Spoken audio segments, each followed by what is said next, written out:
All right, welcome back, everyone. We've got no intro music because I'm going to try and get this video done in what I was hoping to be half an hour, but is now going to be perhaps 23 minutes.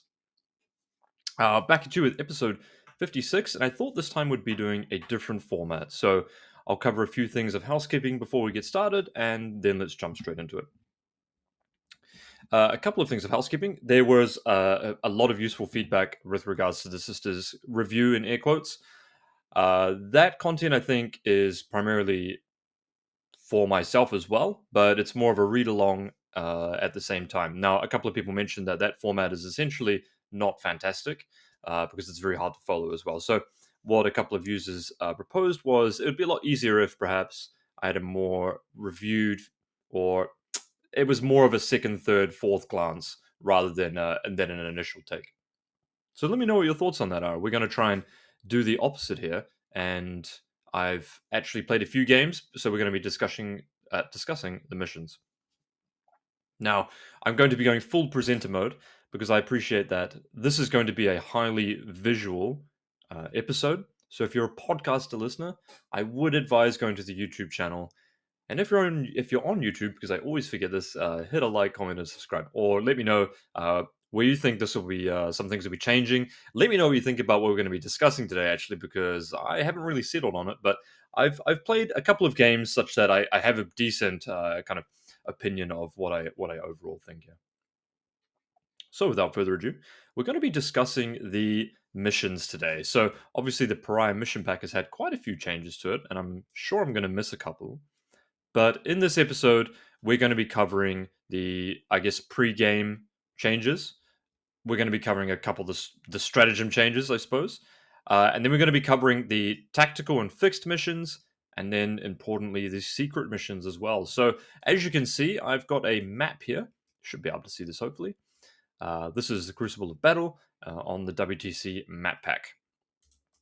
So, first, I would like to give a massive shout out to Chris Patterson from the Tryhard Discord. Chris is a lovely gentleman who actually maintains the FTC base map. So, whenever you're playing, he is probably the person, well, mostly responsible for the map that you're playing with. So, it's a fantastic resource and kind of an unsung hero. I'm 90% confident it's Chris Patterson, his last name, but his name is the Pants 999 Chris from the Tryhard Discord. And I'd highly recommend the Tryhard Discord. I spend a lot of time there. It's a great bunch of people. And if you're looking for like minded community members, especially if you're in the UK, but also if you're in Europe, it's a very large server full of skilled players and it's very easy to get games. Okay, enough of that. Let's jump right in. So we've had a couple of changes to the Prime mission pack, well, to the mission pack, that I think are really impactful. Right. So I'm not going to be going over the new deployments, but I will jump into some things first. First of all, I think Games Workshop did a really good job of clarifying the pre-game steps. You know, we've now got a detailed explanation of what happens in what order. Muster armies, determine mission, read mission, etc., etc. Maybe too much detail, but it can never be too much, I think, when it comes to Warhammer. But most importantly, we've got the deploy armies, redeploy units, determine first turn, resolve pre-game battle rules, begin the battle, end the battle. And I think that's a really good thing to have because I personally found it confusing when both players had scouts or both players had redeploys, which one was first, etc., etc. So it makes all of that clear. And as a new player, I think this it's a nice little booklet to get into. So fantastic. They've also had some icons improved as well, which I think is great. But let's get to the most important change in this section, at least the new orders change.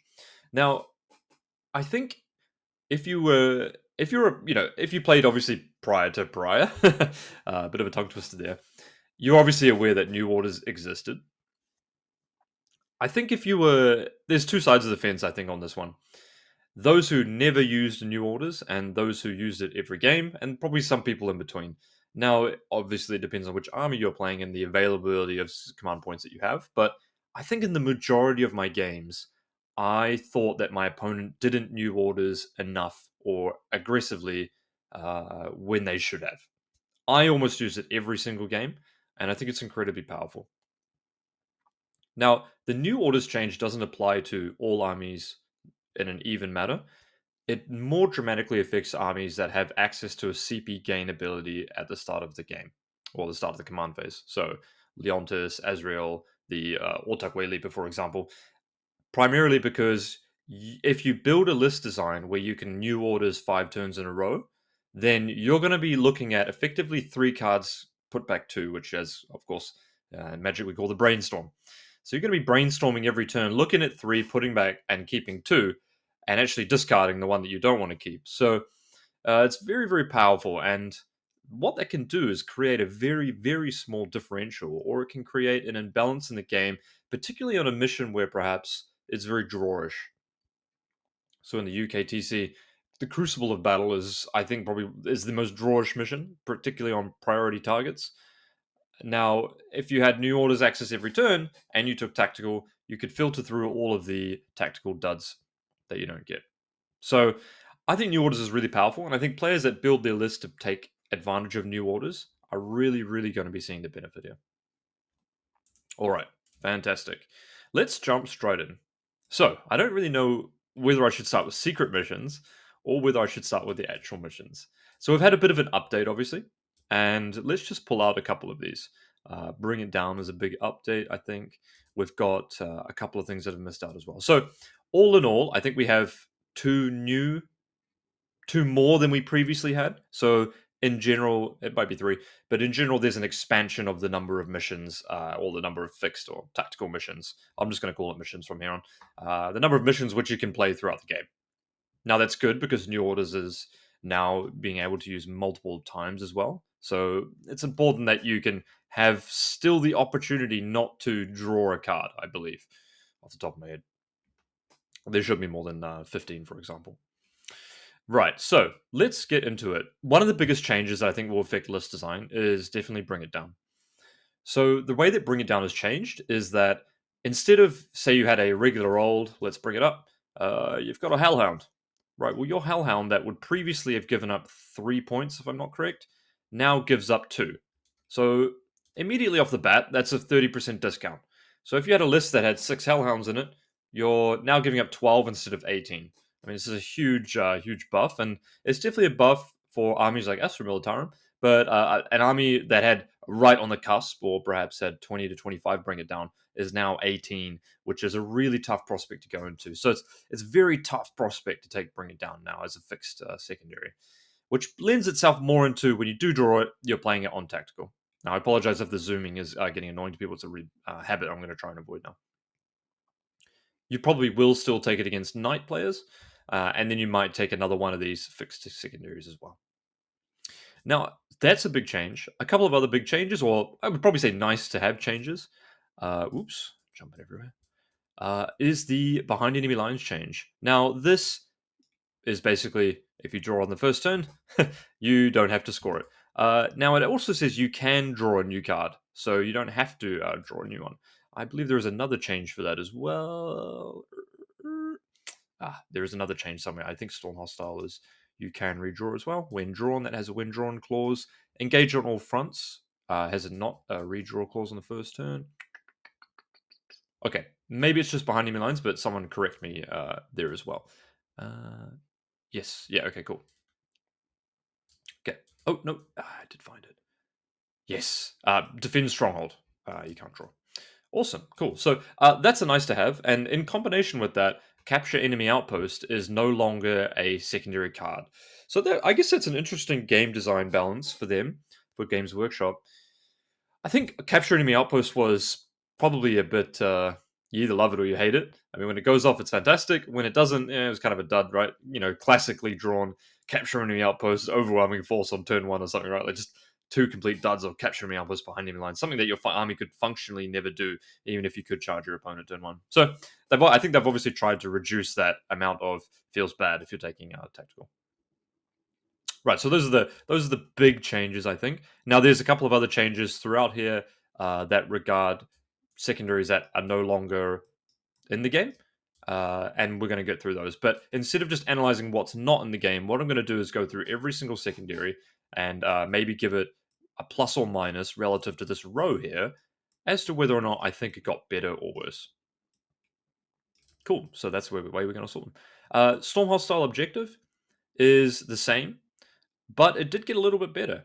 So the way that Storm Hostile works now is that it has the ore condition. And by the way, I think these ore conditions are great. The one which is the worst, of course, is area denial. Now, area denial has been thankfully reworded into an ore where there are two clear conditions now instead of, I think, 10 different ways of scoring it conditionally. So I think they did a great job of that. I find them much more clearer to view. So great job on that. I like the display on this as well. So Storm Hostile Objective. What I'm going to do is scale these up a little bit. And if this is your first time seeing TTS, welcome. I appreciate that not everyone may have perhaps uses it, but this is how easy it is to use. And it's a very powerful tool. Fantastic. How are we doing on time? All right, we're doing terribly. Fantastic.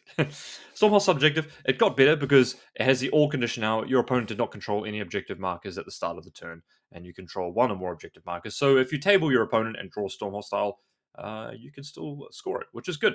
Actually, not as situational as it seems. Rightio. Establish Locus.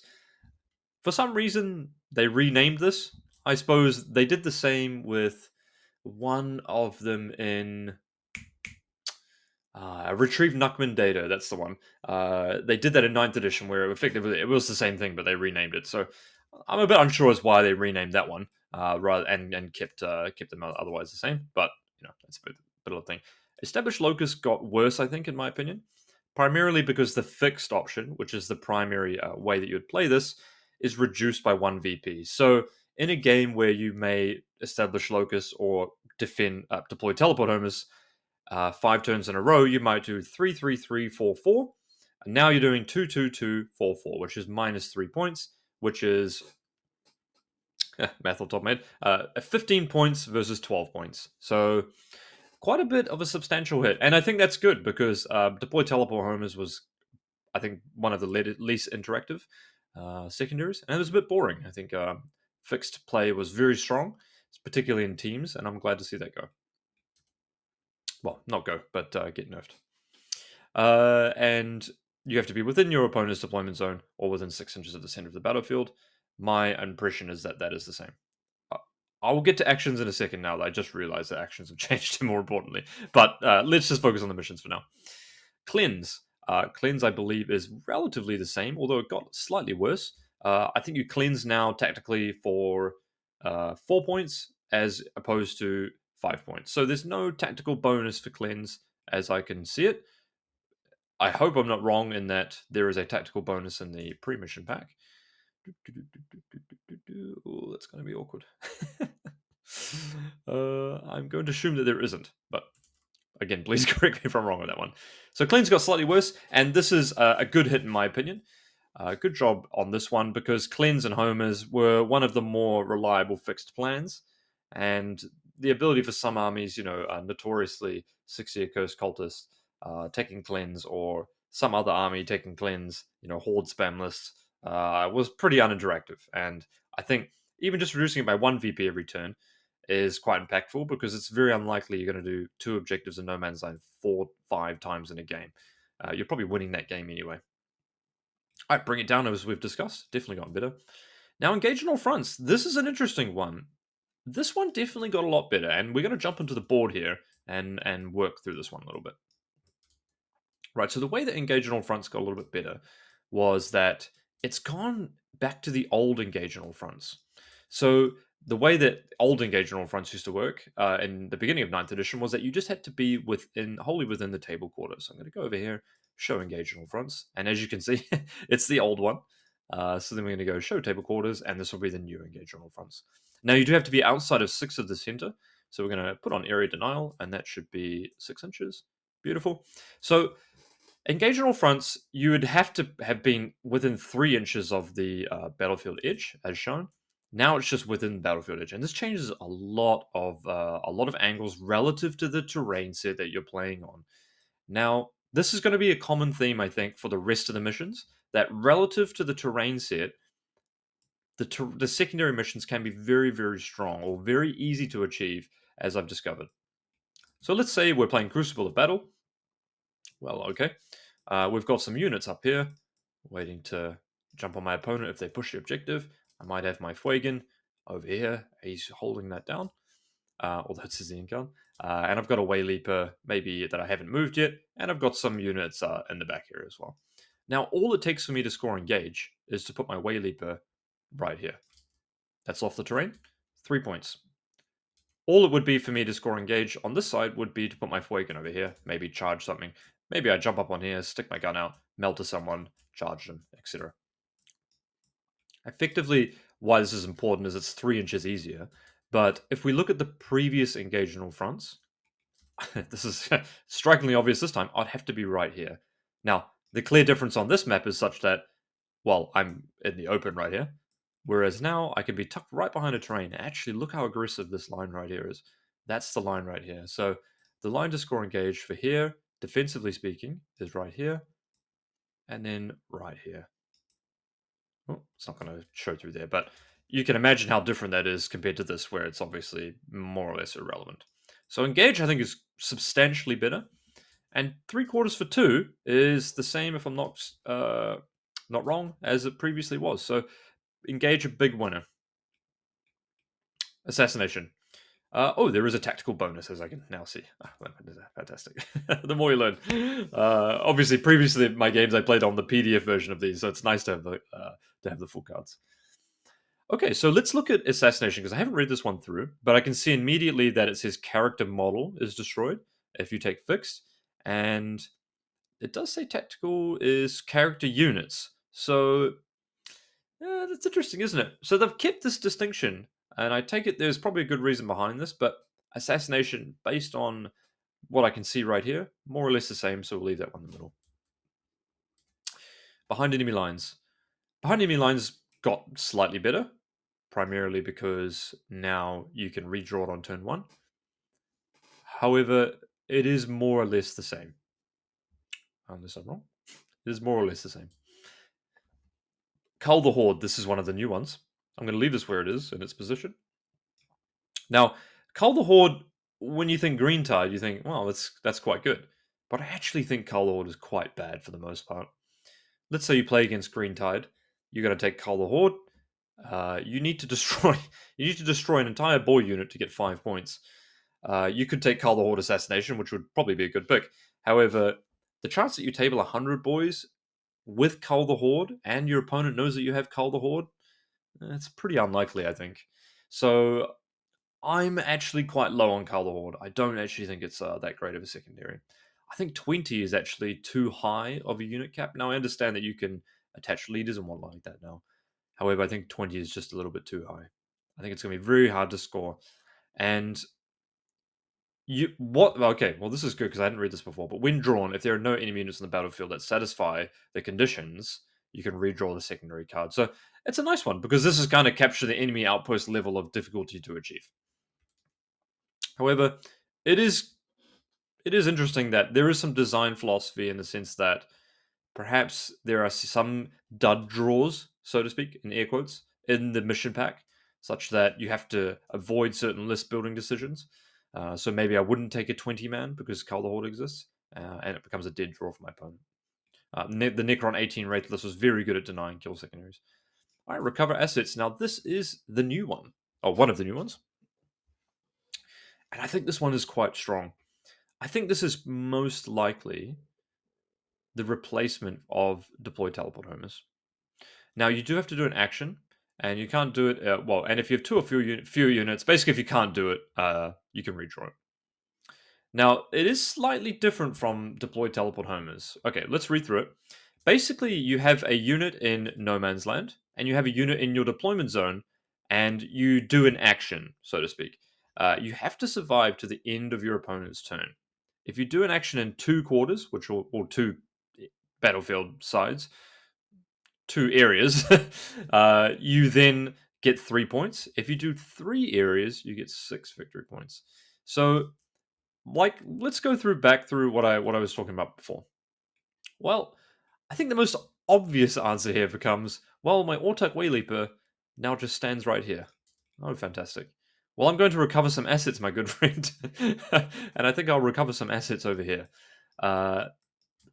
Unless I'm reading that wrong, that's pretty simple. So, before I make an idiot of myself again, if each of those units is wholly within a different one of the different areas in your deployment, well, your deployment zone, no man's land, your opponent's deployment zone, you get 3 VP. So if you go second, this is obviously just put a unit in your opponent's deployment zone, and you get 6 VP. So, or if you have an army with a lot of different units, this is very, very achievable. Particularly if you've got an army, let's say lone op, where you can go, lone op here, and then or you could move your autarch way leaper here off the objective, and then have the ability later on the turns to then go here, for example. Now I understand there's battle line and whatnot in advance and assault. You can't do actions and stuff like that, but you get my generic point, right? If you know you're going second, you can have a unit ready to come down, or maybe just from deep strike and hit the deployment zone with that. I think this one's very, very strong. It's my most go-to probably, particularly on WTC. I'm going to leave it there for a secondary which you could build around and consistently do every turn. It doesn't pair nicely with behind enemy lines because clearly you have to survive to the end of your opponent's turn, which is a nice negative side to it because otherwise that'd be extremely powerful. Awesome. Cool. So that's the fixed secondaries. So we can see a couple of losers here, maybe potentially Locus, which is deploy teleport homers, cleanse, and assassination slightly. Or maybe assassination is basically the same. I think assassination is basically the same here. And then some big winners, bring it down. Well, bring it down's, I guess, got a lot worse, actually. I should put it here. But armies that have bring it down against them, big winners. Storm Hostile is a small winner, I would say. Occasional Front is probably a bigger winner, and behind enemy lines a small winner, but not really in terms of how easy it is to achieve. More that you can just redraw it. Awesome. All right, I'm running out of time. Okay, this is not going to be an half an hour video. Let's speed through them. No prisoners, going to be the same. Secure no man's land is the same. Sabotage, right. This is a bit of an interesting one. So you do this in a shooting phase, and you pick a unit from your army that's within a terrain feature and not within your opponent's deployment zone. Not within your deployment zone. And basically, you do the same as recover assets. You survive till the end of your opponent's turn, and you've committed a sabotage. I do quite like how it's linked to a terrain feature. I think it's really awesome. Now, clearly, where this becomes powerful is it's extremely easy to achieve. In fact, you could do this whilst aggressively staging, for example. Say my way leaper is over here, and I want to maybe put him over here. Boom. I'm going to sabotage right here and still stage. Or my Fuegan is going to do the same. Maybe a Phantasm, and then I've sabotage. Very, very easy to achieve. It's actually it's not even terribly difficult to achieve in your opponent's deployment zone, especially if you go second. And the payoff's big. 6 VP. 6 VP for recover assets too on the payoff. Absolutely massive. Awesome. Area denial, I believe, is more or less the same. This got a lot better because it's easy to understand. Containment, this is a new one. This is actually deceptively easy to do. I think this is maybe one of the easiest ones in terms of the payoff that you can get. So what is it? An action, shooting phase, one or more units from your army that are wholly within 9 inches of one or more battlefield edges and not within your deployment zone. Select one of those different battlefield edges for each of those units. Okay, so David, what does this actually mean? Now I'm going to visualize this with something different. Let's get rid of these things here. I'm going to put on strategic reserves. Effectively, what this means is that you need to be outside your deployment zone, like such, and you need to be on a board edge, like such. Now, obviously, this is actually 9 inches, so it's very, very easy to achieve. You just have to stay within 9 inches of a board edge, boom, 3 points. Now, this is the replacement of Investigate Signals, but where this kind of gets crazy is that, correct me if I'm wrong, is that 9 inches here is right here. Roughly here. So if I'm right here, I can do this side of the board. And if I have another unit, well, over here, I can do this side of the board. And if I'm right here, I could also do this side of the board. So let's say my Warp Spider is a little character, or maybe it's a unit 5. I'm probably not getting shot here anyway. Boom, boom, boom. 5 there, line up against this terrain. Easy peasy, lemon squeezy. Then I should be able to do there as well. Now it's 3 VP per every time you do this. It's really good. It's so easy to hide and do this. And once again, I think WTC kind of emphasizes this. So very powerful, very easy to do. Extend battle lines, the same. Marked for death. This is an interesting one. So marked for death actually replaced a tempting target. And the quote here was that tempting target can be. I remember reading perhaps that tempting target can be too difficult to achieve sometimes. Well, actually, marked for death can be very difficult to achieve. Let's say, for example, we're playing an ordinary game of Warhammer. Well, I've got indirect here, so let's say we're playing an ordinary game of Warhammer. I've got some stuff over here. My Fuego is right here, or my Rangers are over here, or something like that. Now, in an ordinary game of Warhammer, you oh, let's go over what Marked for Death actually is first. Apologies for that. So when this card is drawn, your opponent must select 3 units from their army on the battlefield. If they are only if there are only 1 or 2 units in the battlefield, they must select those. If there are no units, you automatically score it. So you get 5 victory points if 1 or more of the selected units are destroyed. Now, well, typically, an opponent would have 1 unit on their backfield. They would probably have 1 unit screening. And then, in addition to that, they would definitely have 1 unit safe on an objective over here.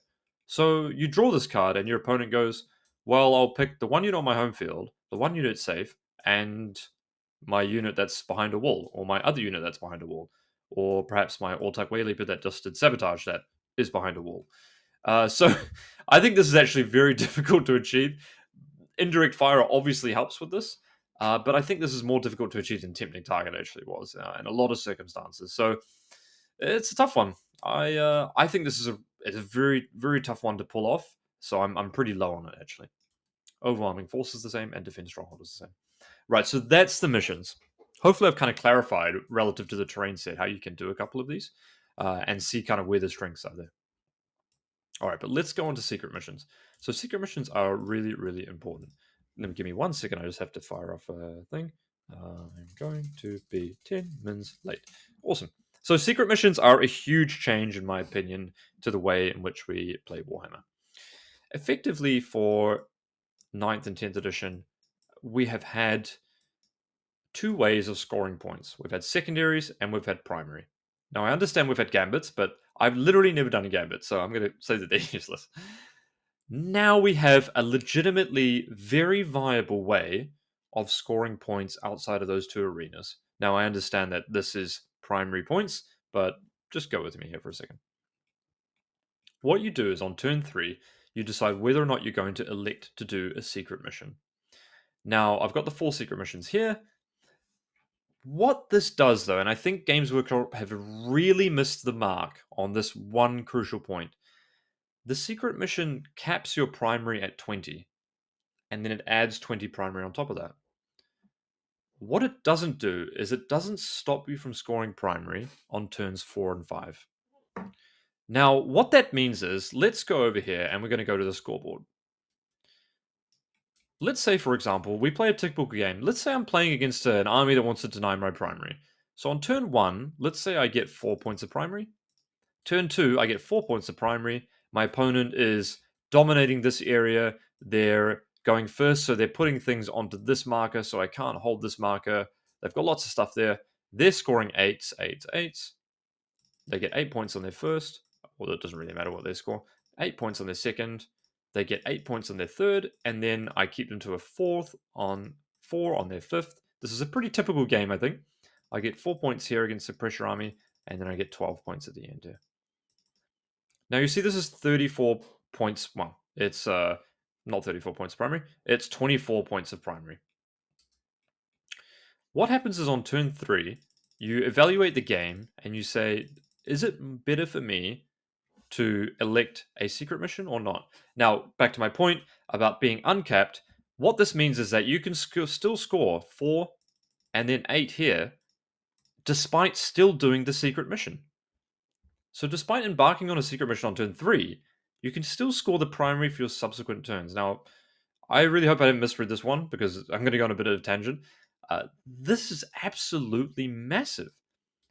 Because in a game where you would normally score 30, your opponent's going to go above 20. You actually have the potential, if you pull off your secret mission, to score more primary than your opponent when your opponent is playing a pressure primary denial list and you go second. So, wow. In my opinion, secret missions are a huge nerf to pressure armies, and I think armies and list designs that can take precedent and take advantage of secret mission doability are going to be really powerful, especially in the team format.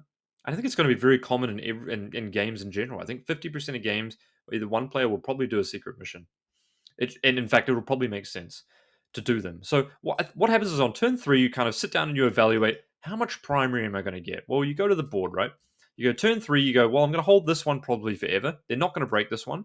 I'm going to make it so they can't break it. They'll probably break this one here twice. So they'll break my second one twice, and then I'll probably get it at the end of the game. So how does that look? Well, it looks like 4, 4, 4, and 8 going second. Now, you sit down and evaluate, okay, well, there's a 50% chance of me probably getting the middle objective as well, and I can probably get a 12 here. Awesome. So you say, well, there's a 50% chance of me getting 24 primary, or I could secret mission, and I think I've got about 30% chance of pulling off the secret mission. So I'd be capped at 20. But then my 30% chance of getting 20 extra primary is a huge swing. So that's, I think, the play style that most players need to get into their mindset of is on turn three, I need to evaluate the primary, where my opponent's going to break me, and whether or not it makes sense for me to embark on a secret mission. Now, secret missions are a build around 100%. Some armies will be able to take advantage of a secret mission, and some armies won't be able to take advantage of secret missions. The best armies at secret missions will be ones which can complete different secret missions in a dynamic game state. What do I mean by that? What I mean by that is when you actually lock in a secret mission, your opponent doesn't know what secret mission you're going to play. So let's say I've got Lord Solar Leontis over here. And just as a spoiler, I pick the Battle Line secret mission. Well, turn three, I go, well, mate, I'm going to move my Leontis and I'm going to advance him, up the battlefield. And now I'm X amount of inches away from your home field objective. Well, your opponent doesn't know if you've got the Warlord secret mission of, dump your Warlord on their home field objective and get 20 VP. They don't know if you've got the hold three in the middle of the battlefield. If you go second, very powerful, get 20 VP. They don't know if you've got the kill one. They don't know if you've got the battle line one. So actually, you can fake which secret mission you've got, and it can be really challenging for your opponent. In a previous game I played the battle line secret mission, and I found this one to be very powerful, particularly because my opponent had a limited number of battle line units. Now, we agreed during the game, oh, I'm going to pick the battle line one, so my opponent also knew that I had the battle line secret mission. So he played as one battle line unit more defensively. However, he didn't actually get to use that battle line unit, which was a crucial part of his army. So I actually sort of was getting a lot of equity out of that regardless. So despite if I didn't even do my secret mission, I would get 4 less primary, but my opponent would have to play around so many different things that realistically, I probably gained more than 4 points just by embarking on the secret mission itself. All right, so that's the strength of secret missions. You can score over 20 primary. Well, you can still score your primary. Your opponent doesn't know which one you have. You can evaluate the game state on turn 3. And if you go second, literally every single secret mission is probably 50% more effective if you go second. So if you're a pressure army and you go first, the problem of your opponent secret missioning you out is absolutely brutal. I think it's extremely powerful. Okay.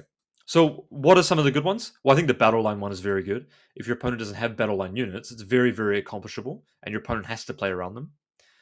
Shadow Cohesion is the one where basically you table your opponent, but it's got a couple of other conditions. Uh, Basically, the last condition is probably the most effective one. Your opponent is more than 3 inches. The units are more than 3 away from objective markers. In short, your opponent is on no objective markers. So if you're almost tabling your opponent, you just need to focus on the objective markers.